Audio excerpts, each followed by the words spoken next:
Hey guys, so we're just here to cover a couple kind of specific examples from the web work that I anticipate will give a little bit of trouble.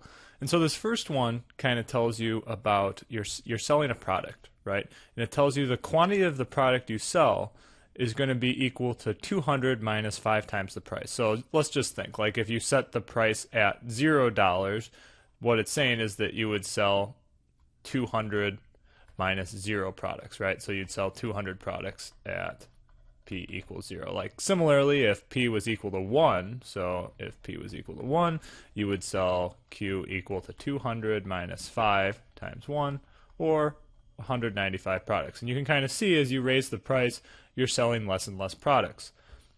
So the first problem asks you to find the equation for revenue, and it wants you to do this just in terms of the price. Now, if you think back to section 1.4, whenever we did this first, the revenue was equal to the price of the product times the quantity that you sold, right? So if you sold 2 items at $10 each, you would make 20 bucks, right? And now what we need to do is we need to use this fact that Q is equal to this, right? And then we can get revenue just in terms of price. So I'm going to leave P the same, but instead of Q, I'm going to drop in this equation up here. So 200 minus 5p. And you could enter this into Webwork if you wanted to that way, and it would accept it, but just for the next part of the problem, I'm actually going to multiply it out. So this is 200p minus 5p squared. Right?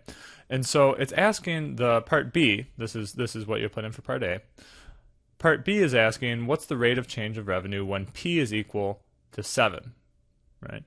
And so what we need to do there is we need to find the derivative, so dr over dp, or you could also write it as r prime of p, is equal to, and then we're just going to take the derivative of this equation up here, right?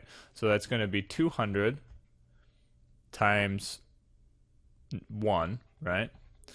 Minus 5 times 2p to the 1, right? And we can simplify this out as 200 minus 10p,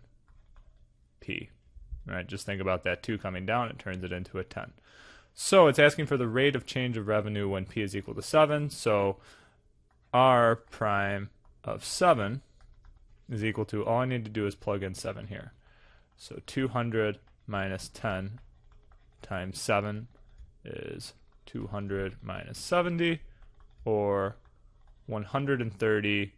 And kind of think about the units here. I know Webwork's not going to make you enter this, or maybe Webwork even tells you the answer. So this is $130 of revenue